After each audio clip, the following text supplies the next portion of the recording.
'Twas the night before Christmas, when all through the house not a creature was stirring, not even a mouse. The stockings were hung by the chimney with care, in hopes that St. Nicholas soon would be there. The children were nestled all snug in their beds, with visions of sugar plums dancing in their heads.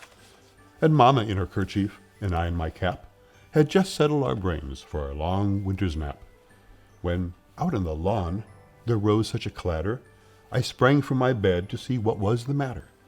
Away to the window I flew like a flash, tore open the shutter, and threw up the sash. The moon on the breast of the new-fallen snow gave a luster of midday objects below, when what to my wondering eye should appear but a miniature sleigh and 8 tiny reindeer. With a little old driver so lively and quick, I knew in a minute it must be St. Nick. More rapid than eagles his courses they came, and he whistled and shouted and called them by name. Now Dasher, now Dancer, now Prancer and Vixen, on Comet, on Cupid, on Donner and Blitzen, to the top of the porch, to the top of the wall. Now dash away, dash away, dash away all.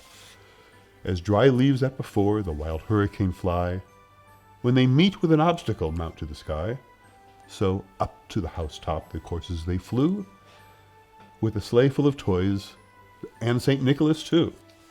And then in a twinkling I heard on the roof the prancing and pawing of each little hoof.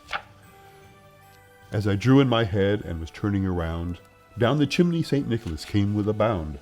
He was dressed all in fur from his head to his foot, and his clothes were all tarnished with ashes and soot. A bundle of toys he had flung on his back. He looked just like a peddler opening his pack. His eyes, how they twinkled! His dimples, how merry! His cheeks were like roses, his nose like a cherry.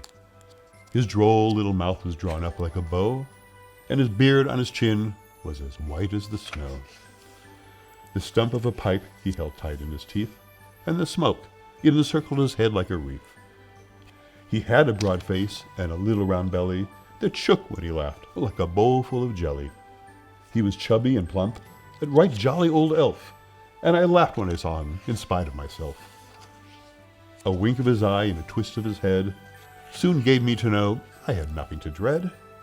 He spoke not a word, but got right to work, and filled all the stockings, and then turned with a jerk, and laying a finger aside his nose, and giving me a nod, up the chimney he rose. He sprang to his sleigh, and to his team gave a whistle, and away they all flew like the down of a thistle. But I heard him exclaim ere he drove out of sight, "Merry Christmas to all, and to all a good night."